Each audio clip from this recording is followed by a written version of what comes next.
are back with the Choralist Conversations with me, Sibusiso Njeza. Good afternoon and welcome again. This is the 5th episode of the Choralist Conversations. Remember, you can be part of the show by calling the Zoom number 817-1819-6432. That's if you want to comment, you want to follow the conversation, or you want to ask a question. So you can call that number. The Zoom ID is 817-1819-6432. Or you can share your comments on the comment section of this live video. So my guest this afternoon was born in Witbank, Mpumalanga. Igama lakhe Given Nkosi. Siyamazi, he was once a soloist in his school, Zacchaeus Malaza High School, back in Mpumalanga. We saw him singing as a tenor soloist again for the Africa Sings choir conducted by Mr. George Mohlala. Nalapo, he was a solo.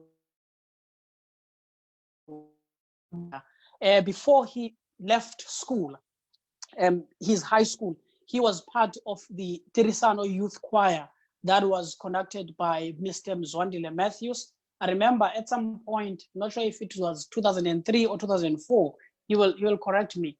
They actually toured to the World Choir Games, behamba with Mr. Mzwandile Matthews and Umama Uno Mamfenyana.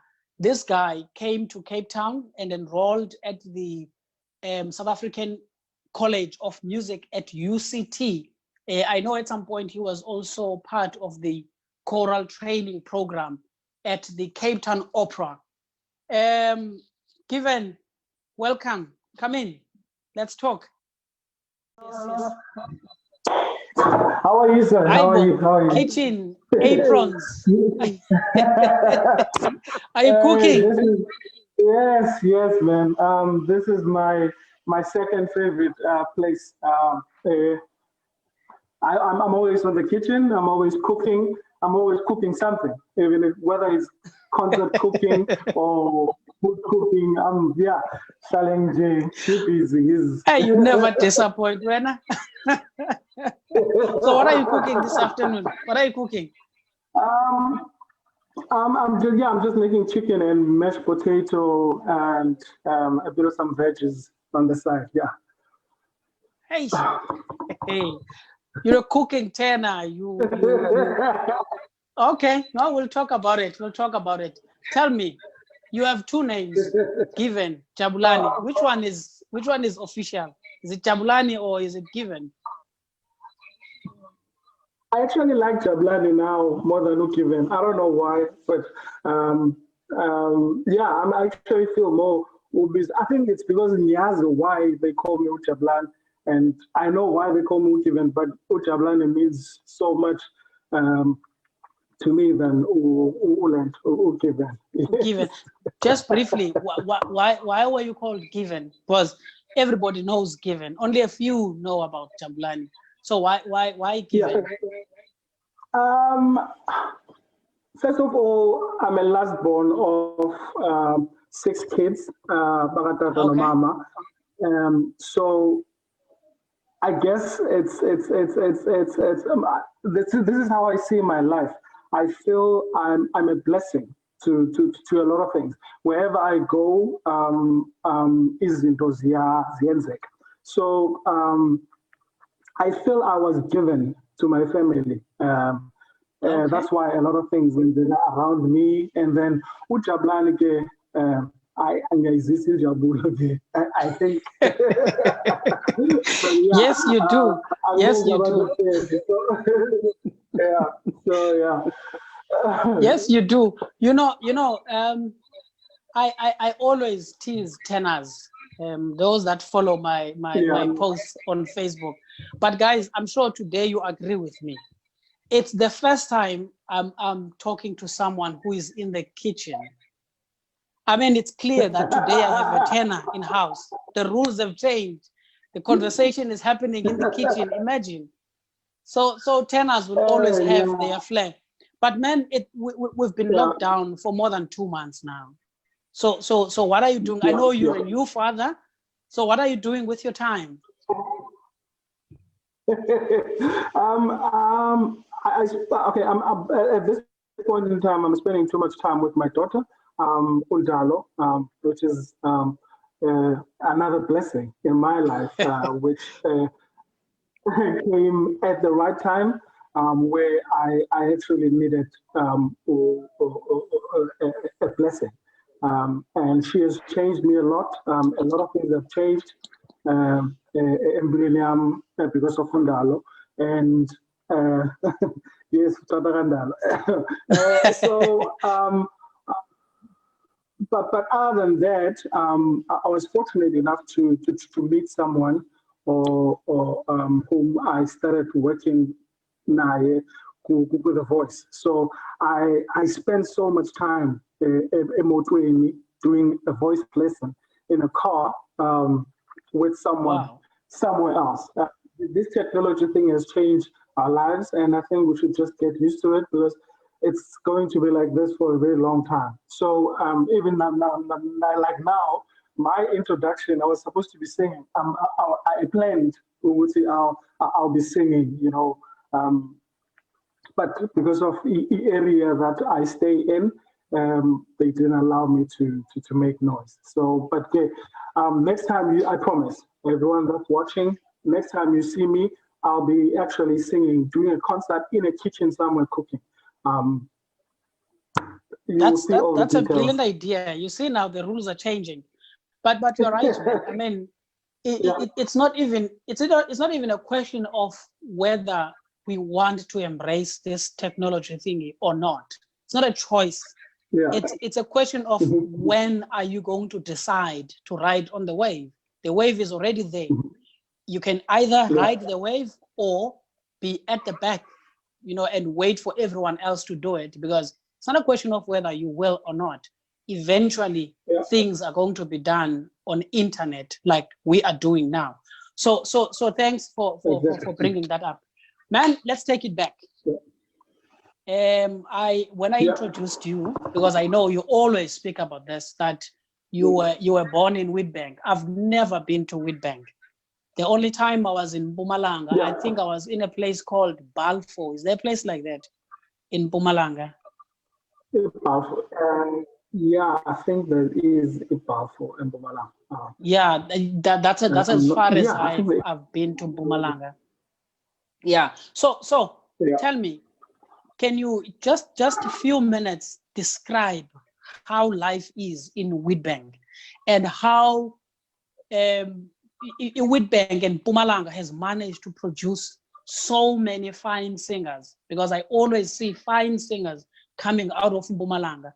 We don't talk a lot about it, but we know. I mean, you're here, Abo Pritiende, Abo Sunny Boy, and others that I've heard they've been or they grew up in Mpumalanga. I remember there was another young lady in Jabulo's competition, Amazu Mzansi, who came from, I think her name is Makakula. She came from Mpumalanga. She's a brilliant soprano. So how is life there? What is this culture of singing in Mpumalanga? I'm not going to talk more about Amayama cities in Mpumalanga. I'll dwell more on Witbank. I mean, when I was growing up in Witbank, I got introduced to opera because there were people that were singing opera already. There's Given Nkosi, there's N Masina, and there's Opasitole, and there's the guy that really introduced me into the opera was Utibane Tobe, which was a very fine tenor at that time. He like every time I heard him sing, he basically influenced me to be what I am today. And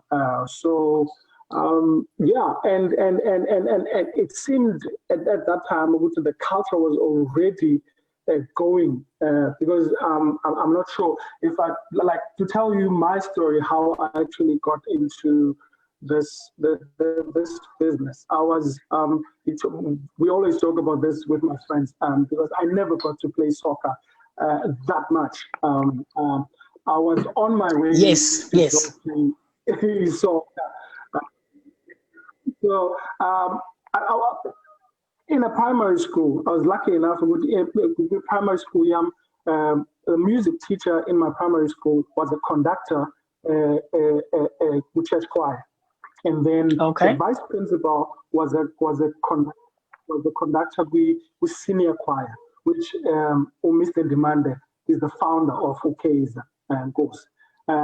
And Mr. Benedict Ranze, he was my next door neighbor, Ebeshala next door. So at that point in time, I knew nothing about choral music or opera. At that time, I was on my way to go play the soccer. So as Colin, we were just singing, bits and pieces of easy into, assembly singing and all that, get to entertain and all that. So how I got introduced into the choral music was Mina and my friend Nicholas were the shortest as Colin. So Mr. Benedict Ranse asked us to come. Sizo, you remember most of those days? This is gonna expose my age. Those days, they sing anazo copies. So they were a photocopy at that time. So what the teachers used to do, is to get a big box and then write the notes. That was another admin. I don't know how they managed to do it. But those were Pali notes, and then after Pali notes, then Palamakam. So me and Nicholas, we were the cardboard boys. So we were holding the box. So you had to hold this thing because we couldn't. Yeah, for at least for the duration of the rehearsal, your choir, Sibambe, la box. And then so yeah, and then how I got to be heard, which I can sing, it was when Bafuna the boys choir.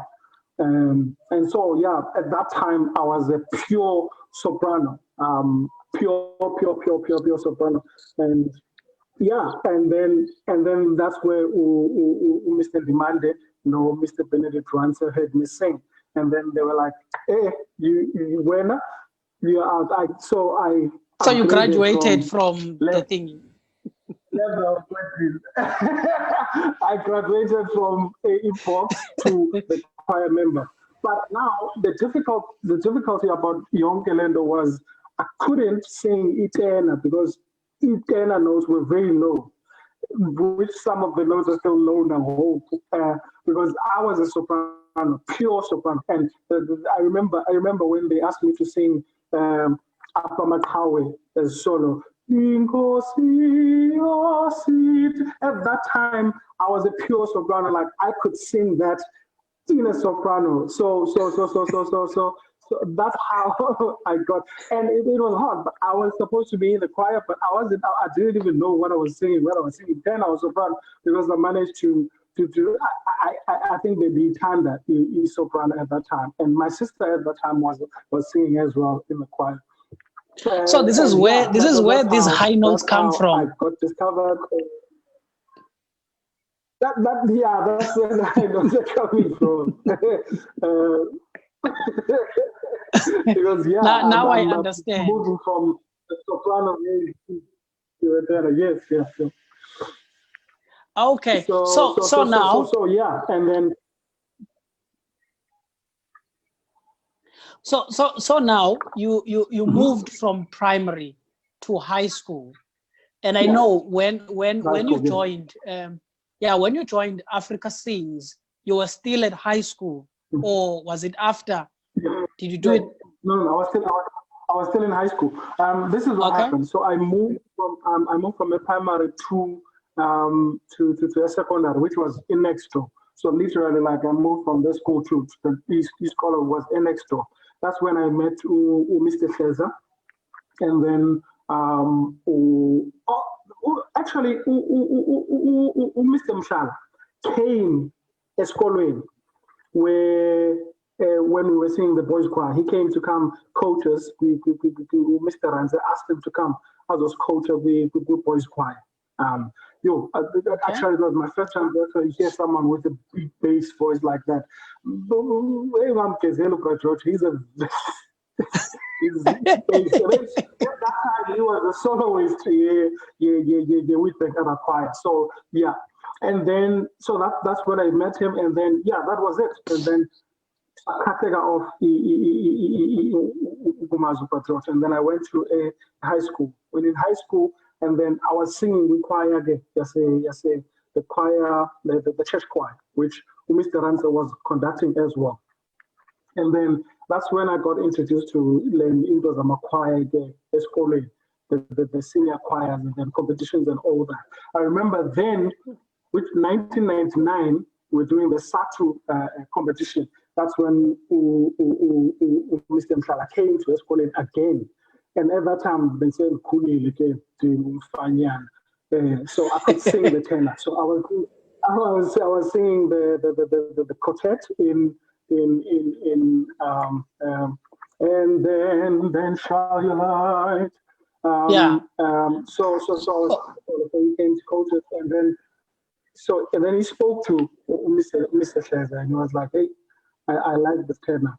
Can he come to a choir? And at that time, I was used to the small kind of sound. School kids, because it was church choir and the senior choir, so small voices. And then that evening, they asked me to come to a choir. That's when I got introduced to other choir. And then, like, everything changed because the sound and everything, it still rings as in the Benzam today. The sound I heard with that class, the Sibusiso Njeza, which is Elukanyiso, where Mr. Mhlala was teaching. So that's how I got, and then everything moved from there. I ended up staying with Ubrajo. So basically, the relationship with Ubrajo is not the conductor. He literally was my father. He played a very big role in my life. He took me into his house. So yeah, I'm literally like his son. So I don't feel like we because I have so many parents. Every person that has actually been into my life tend to be whether a brother or a sister or when we go on, you would hear other stories, how I got to meet other people and then how we got to be where we are today. And so he literally took him as his son, and then we stayed together, and it was fun. I can never trade those memories with anything, because that house, it was a theater, because all the singers, they were famous figure, but the life of conductors. They host during the time of competition. Soloists are there rehearsing the whole day, and then later we drive to the choir, and then we come back. And and after that, I have to stay around and clean the whole mess. Choristers. But it was fun, man. It was really fun. And I really enjoyed it. That's how I got into the choral music. Yeah. I'm glad you are mentioning Ubra George and his family, Mr. Mhlala, because I know there's so many people out there, more especially conductors and their wives, who take on a responsibility of being a parent to all the kids from the choir, all the choristers, because the conductor would want to develop them more and more. So it's good that you are acknowledging those people. I know even in my case, at some point I was staying I was staying with Mr. Mahlangeni and his wife, with Sipho Fubesi as well. I know there's many others. Yeah, so thank you for acknowledging that. I hope many singers out there will actually take a lead from this. Exactly. Yeah, it was hard. It was hard because Mina and Johannes, we were staying. I'm not sure how to calculate the distance, but it was far from Elkanyi Strain because it's another township from A14 where I used to stay. So Mina and Johannes used to walk from A14 to Burhesa, which was, I'm telling you, it was a very long distance. And it got, I think it got tiring and sad for Brad George to actually see this talent. And it's unfortunate because he couldn't take both of us. But if he could, I think Minano Johannes could have actually grown up in Zuniga, but he couldn't. And Johannes had responsibilities because he was the oldest, so he had to stay home. I mean, I was lucky because my parents were still there and my brothers and sisters were still there. So for me, it was just that chance. And then, you know, it was great because I got to learn as easy that I didn't know about life. Because George is not only a conductor, he's a life coach, you know. He's if you hear George speak near Bible, I don't know, like we would actually have to have another 3 hours to listen to that. And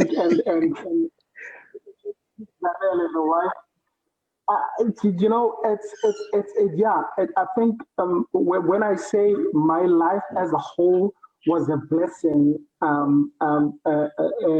because everywhere I lived in my life, there was a lesson, there was a growth, and there was interest needs, and that's literally how I would never trade anything because I grew from all those mistakes and all the good things that has actually happened in my life. Now, on that note, I want to give you a break just for you to sip some water.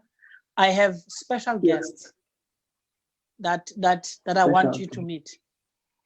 My guests, come in.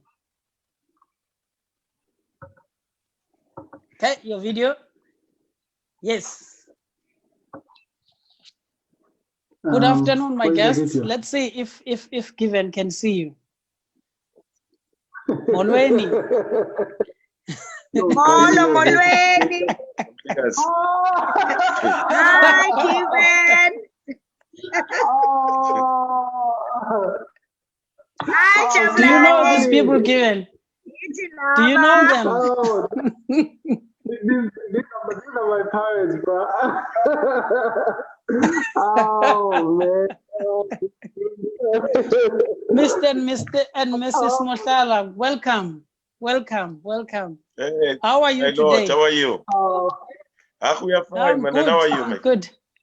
Great. We're very well. Thank you very much for joining us this afternoon. Tell me, what do you remember about this guy? Like his name says, it was a gift from God wrapped in flesh. And the glory of God became manifested through the talent that the whole nation can actually testify to. He was a real gift to make people happy, hence the other name is Jablan. Yes, and he's still and you gift. Know, okay, like he says, he joined the choir at a very young age. And because of the distance, you know, eventually he came to stay with us. I remember we stayed with him for 2 years. And in that 2 years, he was obsessed with maths and science at school. And imuhlula. You know, would say that this is not your line, good choice of subjects. What you are passionate about. And that's how he started, you know, emanating from what he had at primary school. So Sihlalena, I remember when he went to Cape Town for the first time. Zingekho neimpahla ezine. They had to take him back as a George.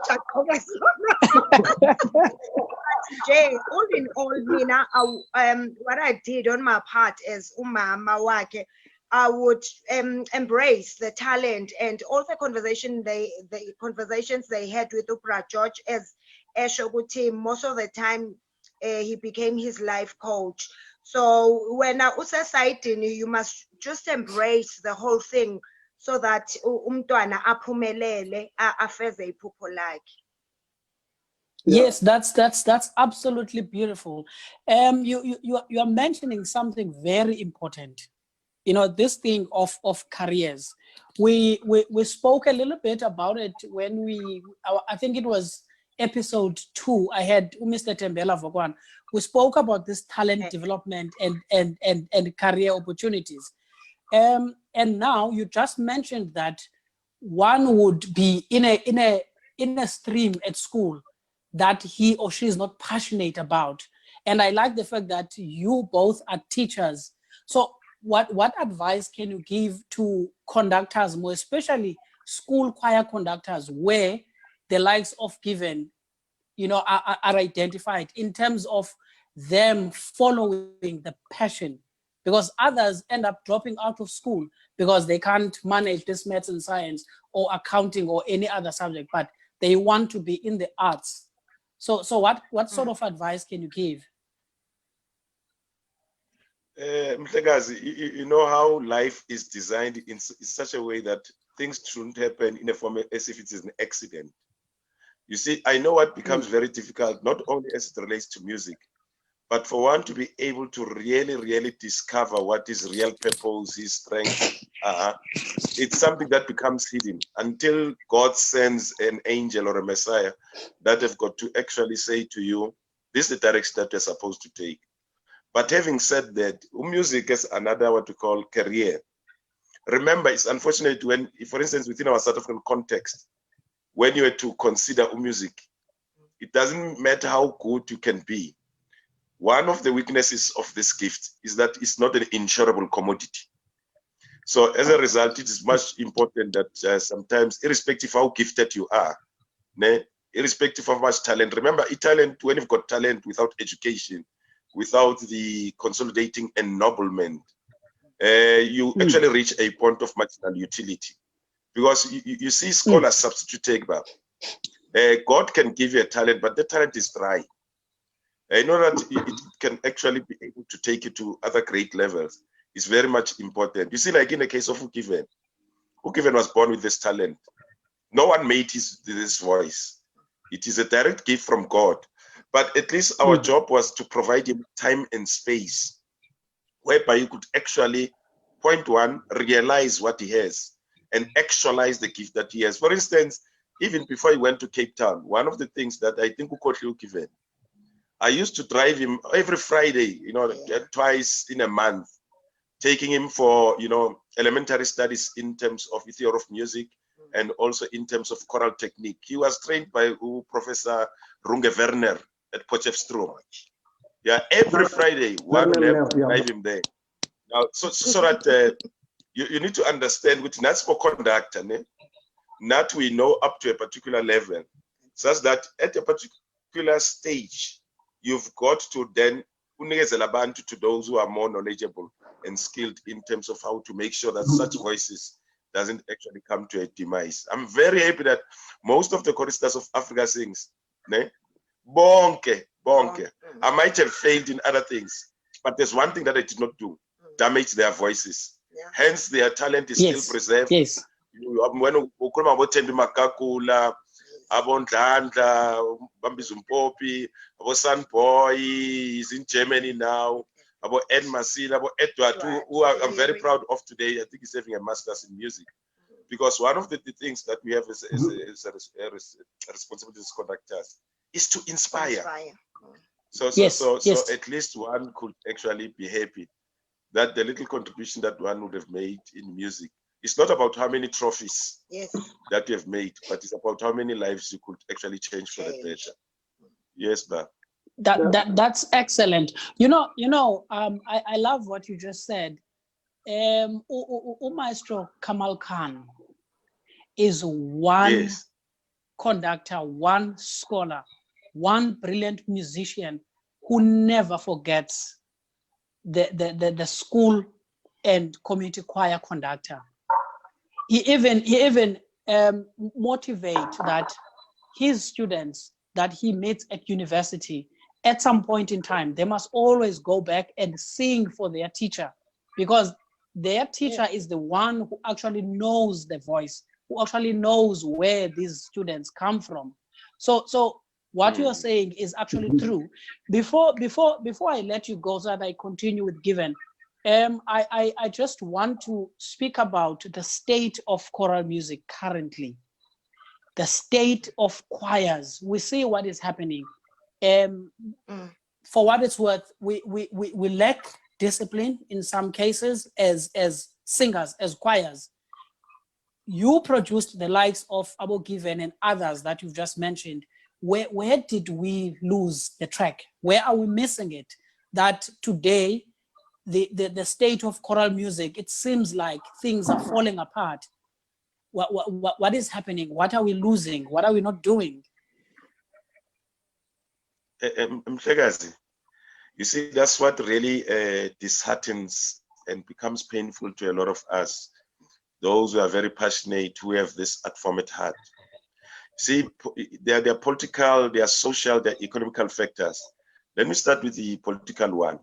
It is unfortunate that at this age and stage, there is no industry that is as divided as the music industry. To an extent that people don't understand that, I usually say to people, when you want to run fast, you can do it alone. But if you want to run further, you always have got to do it together. Like in your case as a composer, there are composers, there are adjudicators, there are conductors, they are all various, what you call facets within this industry.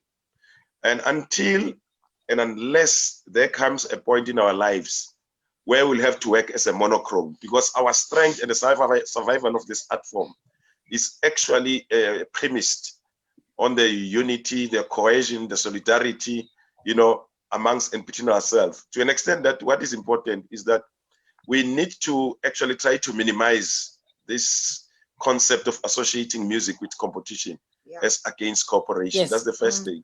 Yes. That is why I feel I would have failed that any interdisciplinary life, we don't have this attitude of gratitude. Like, for instance, now you're asking me about the state of choral music in South Africa. I think it's worth it that one should make an example of the likes of Mr. Mzwandile. Because contrary to what a lot of people will think, that in life, the introduction of Itirisano, now lately called the South African Choral Eistedt Ford, that became a mitochondria in terms of ensuring the following. One, in terms of that institutions of higher learning could actually have expression for their existence. Institution of higher learning, that they could actually have value within the society. It was as a result after Itirisano came into being. A lot of people who are today educated, professional musicians, national and internationally, you get that 90% of them, I'm not saying even before then they would not have, and including the likes of yourself as composers. It is this platform like Itirisano, Isaske, that actually recognize the talent that you had as local, what you call composers. You have been given narratives on which to write on.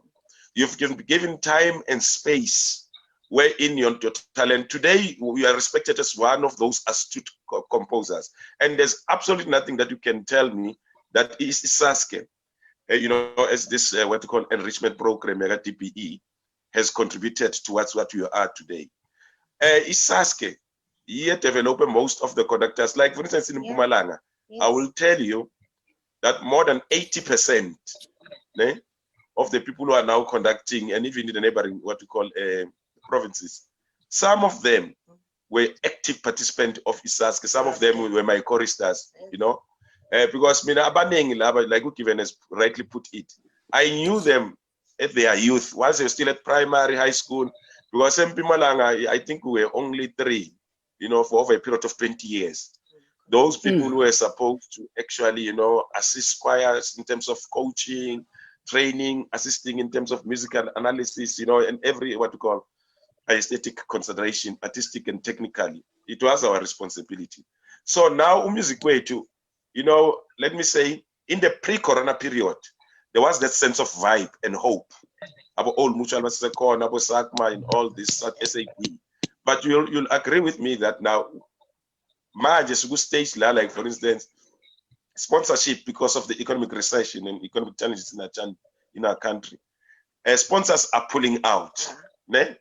Now, Yes. remember this competition was not only about winning, but you know, they provided a space where choirs and conductors would actually see a level of excellence that they were aspiring to live up to. So now the danger is Manjela's corner. It's like God wants to speak to us. You see, the coronary figure, it's like God says, I want attention. Because what has also happened, which is very painful, the very important, significant vocal organs that you make use, sometimes they've been declared private parts. Yes. You ask yourself the Yes. question, post the corona period, we will have them to engage in another new trajectory of rethinking, realigning, and recalibrating, you know, how we are doing things in order to could actually adjust and adapt in the new normal that all of us in all the various facets of life will be actually challenged with. So, but I'm still hopeful because we are not in this art form because of rant and sense. Yes. We are in this art form because of what is right and sensible. Because, you know, musicians, they are very much important people. You know, I usually say to people, where language fails, music triumphs. Yes, You it know, does. When It a does. political person is on a podium delivering a message, you know, we might hear and appreciate what he's saying. But when a singer gets there on stage, you know, and perform that well-written music by composers like yourselves, that thing can stay for years in the mind of the person, because that's the power of music, because it's an expression of thoughts and emotions that are actually revealed through harmonic sequences and melodies. And that those things can actually lay the change that you see in our country, even politically. I mean, if you were to listen to Ubalega Mbete, who was once what we call the Speaker of our Parliament, you know, he said something which was profound. She said this statement that if it was not for music, nothing could actually sustain us in exile, including in exile. Because when we think of people like Abomini, when they have got to face about that sentence, the song that he sang is something that actually kept the political fires within what we call our revolutionary commitment in the country that saw us where we are today. But we are still hopeful, because now the fact is we're in a period of anxiety, uncertainty. But, you know, musicians, like I'm saying, because music is a very divine art form, we know that with God, everything is possible. And we just hope we'll be able to adjust and adapt in this new normal. Thank you. Mr. Muhlala and Mrs. Muhlala, thank you very much. You've touched on a lot of issues, and I'm glad some of these issues, in fact, all of the issues that you touched on, there's going to be a webinar on each of them. For instance, you were speaking about the new normal and the fact that opera singers now must cover their mouth, and they need to sing with this mouth. And next week, I'll be talking to opera singers, and we will be, you know, speaking about this thing and a lot other issues going forward. So thank you so much. I hope when I call you again, you will avail yourselves and be part of these conversations. Thank you very much. Thank you very much. Thank you so much. Nkosi. Yes. We're moving on. There's another message that I want you, Give it, to see. Let's see the message. Ah, man. Panafas.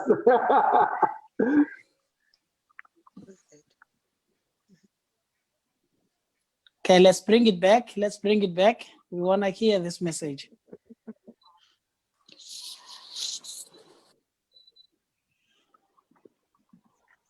Okay, whilst he's My technical guy is loading the message. Post-schooling, Kivi, let's go back. Once that video is ready, we'll play it again. Post-schooling, you decided to go do music.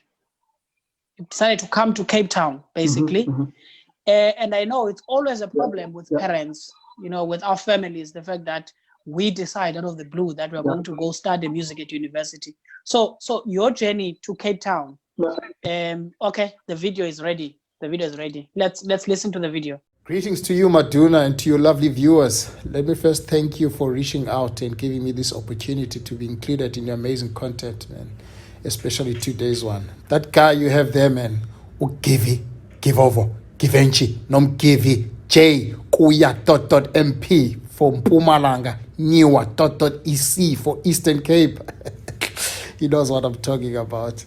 That guy, man, is a very close friend of mine. Actually, he is one of those people that have become family to me and to my kids. Given, we first met in Joburg Kutirisano competition. We were both competing for the solo part. Previously, Ugivi won the competition. So going to that competition, everyone was talking about him, and I was looking forward to see and hear what is it that people are so hype about. I remember he first, I think he was the first one to sing, and then I was at the backstage. I listened and watched from the big screen. Madun, I won't lie to you and to your viewers. I was amazed and moved by his beautiful voice. He had this sweetest sound and this ability to reach the tops with ease, yet maintaining this warm timbre. I enjoyed his performance so much. I even forgot I was competing, you know. Yeah, Ugivi won that competition, but I won't lie, it was a tight one. But in my book, he deserved it because he was phenomenal on the day. We then Ugivi met again in Cape Town at varsity. I'll tell you what stood out to me in Given was the love and passion he had for music, and how much he is such a hard worker.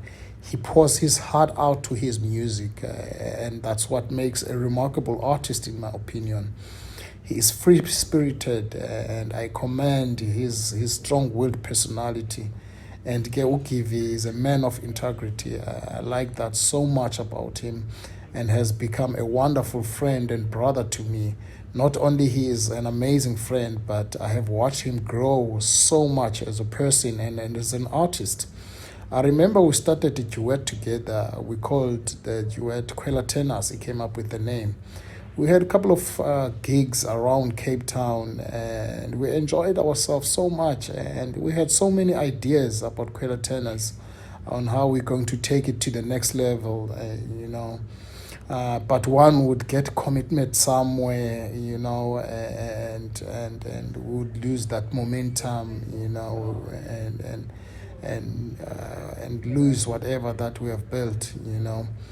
So I remember then thereafter Ukobi or Professor Kopato started the Three Tenors with myself, Given, and Nikki Chencheli. It was so beautiful and very special. We were singing the same repertoire that the Three Tenors of Pavarotti, Domingo, and Carreras were singing in their first concert in 1990. So myself taking all the lines as Carreras, Given Domingo's one, and Uniki Pavarotti's one. It was so fun singing it, you know, and we would even approach the arias the way those guys did. It was so fun, man. We loved every second of it. And yeah, man, I have so many fond memories with Given, both off and on stage, you know. Like I said, that guy has grown so much. He even has his own personal style that brings out his personality. He is a family-orientated man that cherishes and appreciates his late mother. I know how devastated he was when he lost his mom. You know, being his friend, I witnessed the depth of love shared between his son and his mother. And that's just one of those things that kept Given going, even in challenging times, you know. The love he had and still has for his mother keeps him going, I believe. We share a lot in common with Given, but the relationship and love we had with our mothers was one common trait we both shared. And on that note, hey, he has recently joined the Fatherhood Club, and I see he's enjoying it. As I said, that man values family, kakulu. So I'm looking forward to seeing him grow in that department as well. I have no doubt he's going to do a wonderful job. Ugivi has this other side of him, Matuna. You are business minded as well, and I'm so lucky to have seen that side of him. Ugivi is a thinker, he's creative, and we had so many business ideas together. We would set up a formal meeting, just me and him, just to brainstorm our business ideas and put them into paper, get people involved, reach out, But there's always something comes up and we never finally implement, I know now he has things lined up, business side. I'm so proud of him and knowing him. I know he will reach for the stars. I know it's going to be a huge success because whatever Given puts his mind to, he gives it his all. And that's the Given I know. And Funbamte kakhulu Maduna, thanks for having me. Lastly, I would like to pass a message to our viewers. Well, sihlale ezindlini bantu bakuthi, if uphumile, keep the social distance, wear your mask, wash your hands, yimbi into elapha phandle, endiyibonayo nalapha ezibhedlele mfondini, and uThixo uncedo ozincedayo. We shouldn't feel special. One shouldn't feel special as if into ethile ayinokwenzeka kuye. Let us be responsible, and thank you. One guy that knows you so well, Kivi. Yeah. I guess he summed it up. I mean,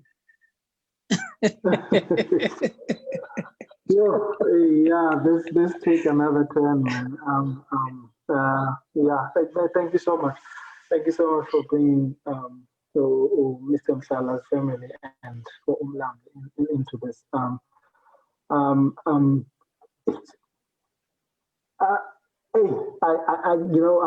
can tell stories about Izido Ezenzeka for me to be here. But we'll need I think 3 hours or the whole day. But that's why I think I'm planning on writing a book about my journey, and then we'll see how that goes.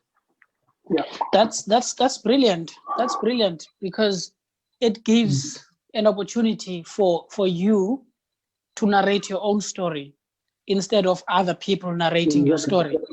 And just take your time and do that. Moving on briefly, there's a program that the Cape Town Opera used to have. I don't think it's still there. Maybe there's a revised version. I'm not sure. The choral training program. I believe you were part of that program. How did it help your transition to university? Because you started there and then you went to university, so that if there's a need to bring it back, then we can see what can be done. So how did it assist you? I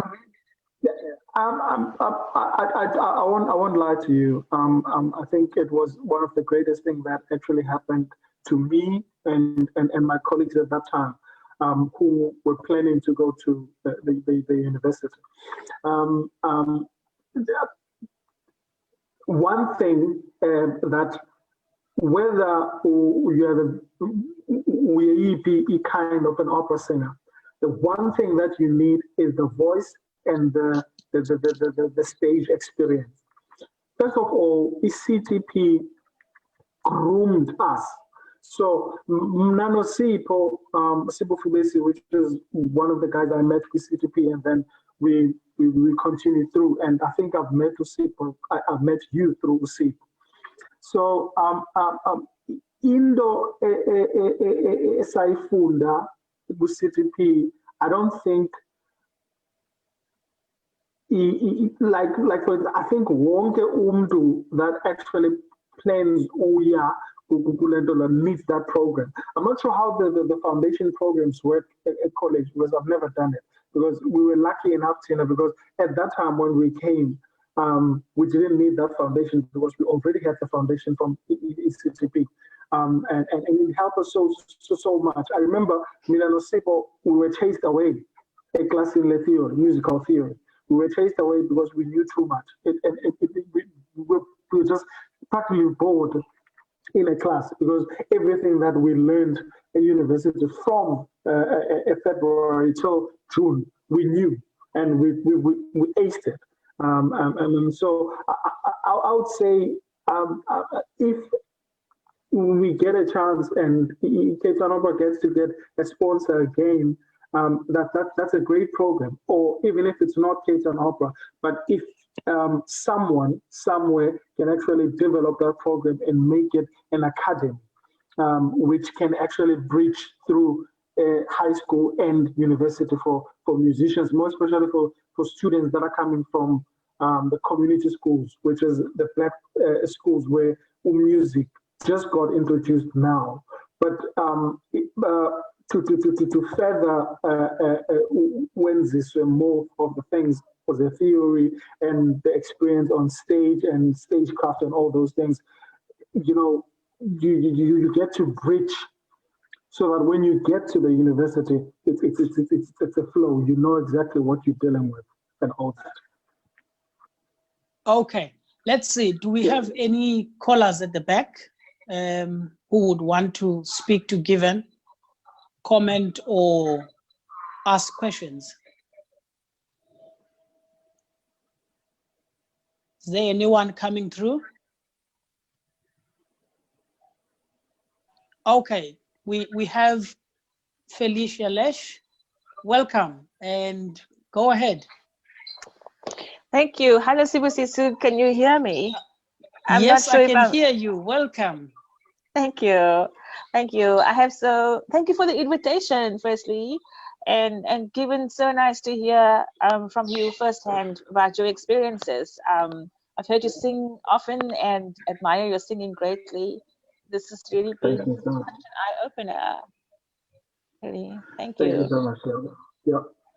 I'm not sure that I have a question. I sent my comment on a small chat on the chat group, but Mr. and Mrs. Mokhlalo, that the comments that they raised, I mean, there are so many, like you said, Sibusiso, there are so many opportunities for webinars, and if we could just across South Africa unite to sort out this problem of extreme poverty in a land that has so much talent, and for us, we have a foundation program at Stellenbosch University, which doesn't get financial support from the university. And so our problem is that we can't reach out to the really, really poor, really talented students to ensure that they get throughput and access to tertiary undergraduate programs. And in our choral conducting program, our challenge is that it's so expensive to do all of the things that they need to do at a very basic level, learning to play piano, learning to reduce scores and voice training, and all of the choir training that goes with it.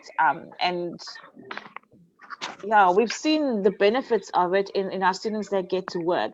But I think that maybe across the nation, Sibusiso, you it looks like you got this ball rolling, that we should get together and talk and put things in place and put a foundation in place to just make it more accessible and also engage the state. Yes, that would be perfect, because the majority of these young talented singers come from schools where there is no music as a subject. This is why it is important to have this bridging course so that everyone can learn basically the music theory, because when you get to university, you won't be using the usual tonic solfa that you use in choirs. So you need the basics of reading, staff notation, and other concepts that are going to be needed in university. So we need that. I see we have another caller, Luvo. Come in, sir.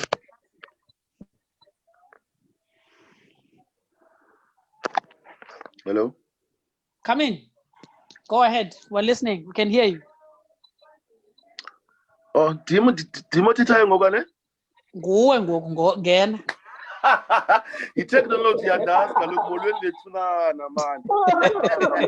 Hayi Luvos. Mr. Njeza ngiyabulisa mani nawe Mgidi man. Timamele mhlobam, I like Timamele man. And I just want to thank Usbu to invite Mr. and Mrs. Mushala. Like the points that the family shared with us are so valid and constructive as for us as opera singers and performers, you know. And I want to thank you when Given for the time of me not entering the UCT at that time. You were one of the people supported me, especially when I needed something like money or something to maybe to travel to go to auditions, you know. And the first time I met you, it was I think it was 2004. Yeah, 2002. There was a funny story when on the solo part on when you won the championship.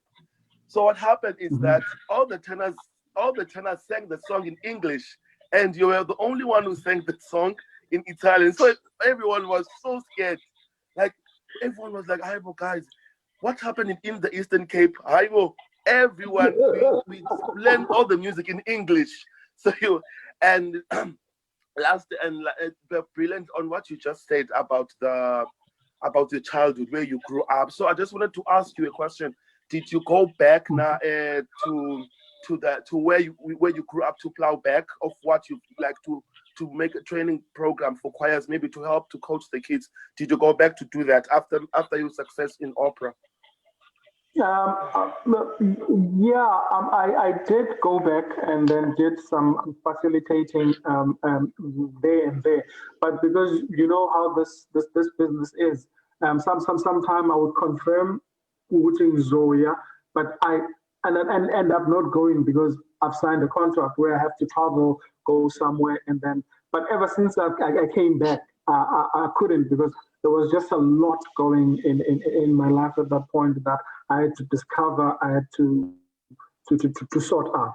But now that everything is sorted out and I know where I'm going and I know what I want to do, there's so many programs. I'm in talks with a lot of people. And then later, when Mina and Mr. Njeza get into the details of now and the future, you will hear more of what's the plan and what's going to happen from now on. Okay, thank you so much, Kivi. Let's quickly, because we're running out of time. Let's quickly move. You were at UCT, you graduated from UCT, and you went to Israel. I want us to talk about Israel. What was the experience there? What were you doing in Israel, and how was the whole experience? So first of all, Israel couldn't have happened. But before I actually come to Israel, I just want to say this thing. And every time I talk about there wouldn't have been Given Nkosi if it wasn't for Itirisan. And I think in anything that we need to do, something must happen. All of us that came out of Itirisana to go back, because a lot of things are not happening with Saskia now, because I don't think Saskia knows what it has produced. And it's our fault as people that came out from Saskia, because I think it's time, because they gave them their time to create the platform for us to be who we are today.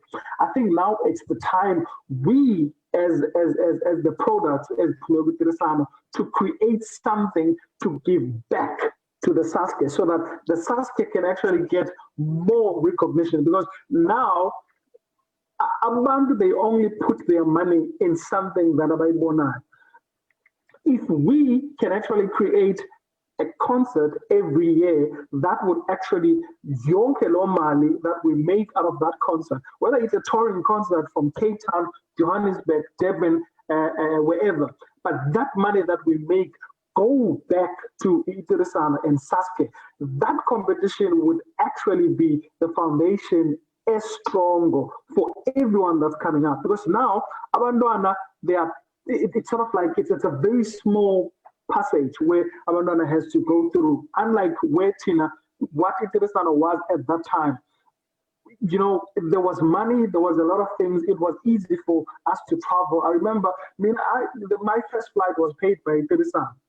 And my first audition, everything, my hotel was paid by Iteresa. But we need more time to actually break down into those kind of things. Coming back to the Israel again. Israel wouldn't have happened if it wasn't for Cape Town Opera and Graham Beck Foundation. So what happened is. We went to do Kogi and Bess in Israel with Cape Town Opera. And I was doing a small role in Kogi and Bess. As you know, it's a choral piece more than anything. So the main characters are Clara and Jake and Kogi and Bess. So most of the other characters are just, people around. So Michael Eisenstadt saw me from that, and then the studio was looking for a tenor, and then that's how I got picked up. And then because of Graham Beck Foundation and Cape Town Opera, they managed to sit down and talk, and then they started a program, which so it's sort of like I was an ambassador from South Africa to Israel as a Graham Beck Fund ambassador to go do that whole program, which I was meant to stay there from September till December, but I ended up staying there till April. I came back in April, which was a great opportunity. And then from there, I kept on going back. They kept on calling me back to go do operas on stage in Israel. So up until 2014. And that's when it all ended. And then that's it's one of those things I had to go through. And Israel is one of the opera houses that actually run a full season from July from September to July. So, and singers are coming in and out. I was amazed with voices I heard in Israel, and some of those singers are not known, but they have great voices. I remember one time during my CTP program, there was a tenor, Gustavo Porta, that came to do Faust. And I was so excited when I heard Gustavo Porta is actually going to come. And we got to work with all the singers that were coming from overseas as a studio member in Cape Town, Cape Town Opera, and in Israel as well. So he actually recognized me from Cape Town, and you see that's how you get to build this whole relationship thing. In terms of his singers and all those things, and then and that was it. And then till 2014, where I had to come back to South Africa and then sort out some other things that were going on in my life. At that point in time, I didn't know why I was coming back, what was happening, but last year everything got sorted out because I got to know exactly why I had to come back to South Africa. Yeah. So before we speak about that in the last few minutes, there's another message that is here for you. Let's see the message. So I have worked with Given Nkosi quite a number of times on the opera stage, and I have to say, fantastic performer. Definitely one person who has always showed passion for singing, passion for being on stage, passion for performing in general, and most definitely one person who has always showed respect to his colleagues and those around him. And my earliest memories of working with him, or rather singing with him, has to be the Tirisano National Youth Choir. Back in 2004, the Tirisano National Youth Choir was formed and was launched at the State Theatre in Pretoria. He had a solo tenor to sing, Nesundorma. I remember in preparation towards that concert, whenever he rehearsed that piece, I remember all the tenors always looked and listened attentively. In fact, I think the whole youth choir did, simply because it was just so perfect. It was amazing. It was also strange in a way that a South African young tenor could sing like that. And I think it gave us a lot of joy and excitement that one of us could sound like that. That one of us sounded like that. It actually gave us a lot of hope. It gave us a lot of courage, and of course, on the night of the concert, he had to sing the aria 3 times. The audience loved it that much. Yes, he did. He was just amazing. He was just amazing. One just didn't, you could not believe that that voice came from his mouth. And I got an opportunity again to work with him in 2012, where we did Ziankomo, Pelelani Mnomia's opera, commissioned by Opera Africa. And he sang the title role, Ziankomo. Yet again, he was fantastic. He ran with the role. And I sang with him, except from La Traviata, we had quite a few of them, and he was fantastic as well, And in fact, that's for me, that was exciting because of La Traviata was one of the roles I had always wanted to sing. So singing that except with him gave me so much excitement to go ahead and perform the role. I was testing the waters, but it was fantastic. I performed with him and Guzman Lehubier. They both sang La Bohème. He did great. They were both wonderful. He really is such a wonderful performer to work with. So much fun, and it has always been very easy to work with him. He's easygoing, very professional yet easygoing, and definitely one of the South African tenors that will always be remembered. One of those South African tenors that we can't forget. One always looks forward to working with him whenever you have an opportunity to do so. So he is a fantastic tenor, and we are grateful. I am grateful to have worked with him.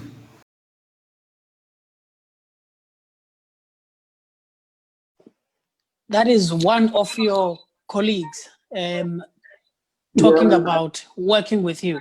I couldn't agree with her more. I mean, everything she says is exactly who you are. But now, Givi, we have 5 minutes to conclude. You came back from Israel, and you decided to rebrand. You've got your own brand, Given J. You started to rebrand, and you're looking for new opportunities. Tell us about that, and what are you doing currently with the brand? First of all, being a freelance opera singer is a very difficult thing to do and risky, because you literally sit next to the phone for it to ring, so you can actually go work somewhere. So I got to sit down, and there are 3 things I actually like: fashion, cooking, and singing. But not in that order, because music comes first, either way, and then fashion, and then singing. So I decided to create something around those areas, and which is something that I need to urge to most singers out there. Whether you're doing great, whether you're still getting into the business, but find something else that you can actually to keep the joy going. Because one thing I can tell you now, without the joy inside you as an opera singer, as a singer, as an entertainer, there's no entertainment. So those things around you that you love, keep the joy inside you, because while you're doing those things, while you're singing, and then you think of those things, and then you create concerts around those things actually makes you. I was actually glad one of our colleagues, which we've worked with so much, Utando Mbushe, decided to actually do photography. That photography thing actually enhance the joy of music in him. That's why nothing will go apart, because whether you in music, entertainment is like cycle A1. Whether you're doing photography, whether you're doing fashion, whether you're doing what, it all comes together, because that's the joy inside you as a person that keeps going and boiling. So I decided I want to do concerts where, because a lot of my friends who are in fashion, who are in music, other genres, I love the kind of idea where, but they don't like dressing up like we do in opera houses, where you have to be formal and all that. So, like you said, I decided to celebrate my birthday doing a concert where I asked everyone to just dress up and just be who they are, and what they would actually like to come to a concert looking like. And it worked out. People came up, people dressed up, and all of that. So now I want to bring in people. I want to collaborate more and do a lot of things. And one thing that we mustn't forget is that for Pavarotti to actually reach out to a lot of people, like the millions of people, three tenors had to come in, and then Pavarotti had to collaborate with other genres as well. Because not all of us are going to make it into the theater. Some of us, we will continue doing some theater work, but we need that side hustle to actually continue with the life. As difficult as it is, but we have to close the gaps, because the season runs from July to from September till July. And not all of us get to be employed during that season. So what do you do while you wait for that call to come? You need to do something. You need to create work for yourself. And I think as singers, as artists in South Africa, we need to start coming together and support each other. I mentioned to, I'm not sure if we still have time, but I mentioned to some of my friends, how about we actually start a society? Like Abomama Umugalelo will be concert. So what we do is we come together, as whether we 10 or we 5. I do my concert, you help me market that concert, you come in and help me sing that concert, but everything comes to me. And then when you do your concert, we do exactly the same thing. And that actually puts together Ilendone. So if we 10, your fans come to my concert for you, but helping me. And then when we do your concert, my fans come to the concert to help you, and then you get to actually close those gaps in between the calls, whether you're traveling overseas, whether you're doing an opera in South Africa, whether you do concerts as well. So I'm not sure if that actually makes sense, but it needs more time to actually break it down to what I think, this journey that I decided to take now. It's a hard one, it's a difficult one, but it's possible, because everything around opera revolves around clothing and staging and everything. So with that, it will actually take me very far. That's brilliant, Kivi.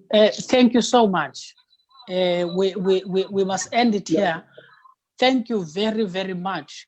If there's anything that people must learn from what you've given us this afternoon, is that it is important for singers to think about creating work for themselves instead of always waiting for somebody else to create work for you.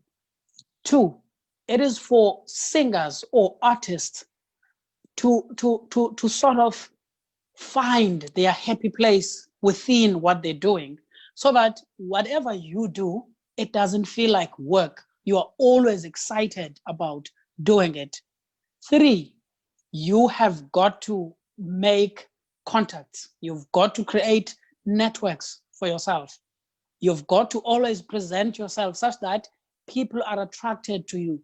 You had Given, when he was given a small role in Porgy and Bess, somebody identified him, which can tell me one thing, is that when he was given that small role, he didn't complain about it.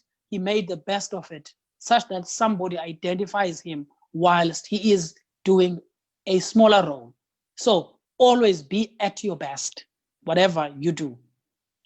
And the last thing, I know there's many, the last thing, you have to recognize yourself as a brand.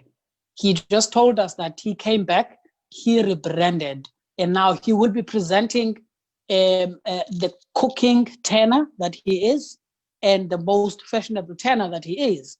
And all of this he's gonna put in one space. I know the concert he did on his birthday, people dressed up interestingly so. Everybody was himself, you know. So thank you so much, Kivi, for joining us. And thank you so much to Mr. and Mrs. Mohlala for agreeing to come. I see on Facebook, everybody is really happy that Mr. and Mrs. Mohlala were able to join us. Friends, colleagues, I recognize you. I see that you are watching and following the stream. As you can see, there's a lot to talk about Given. So we couldn't take everybody, even the ones that joined us on the Zoom channel. We couldn't take everybody, but the 2 callers who contributed, we are very grateful. Remember, these conversations are not a once-off.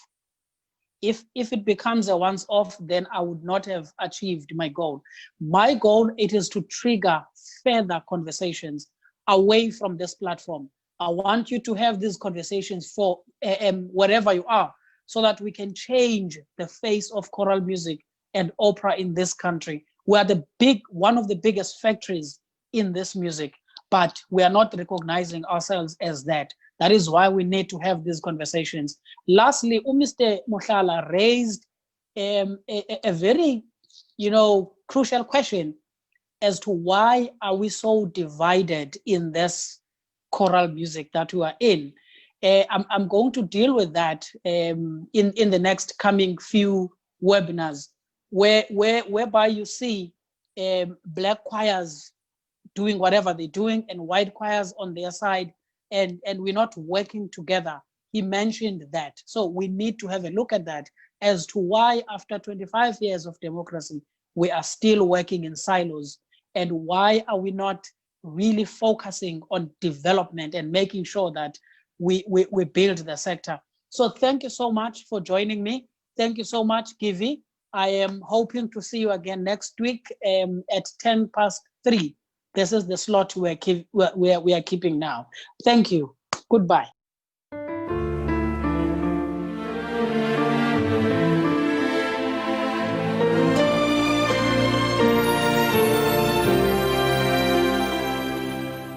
Mama, thank you for who I am. Thank you for all the things I'm not.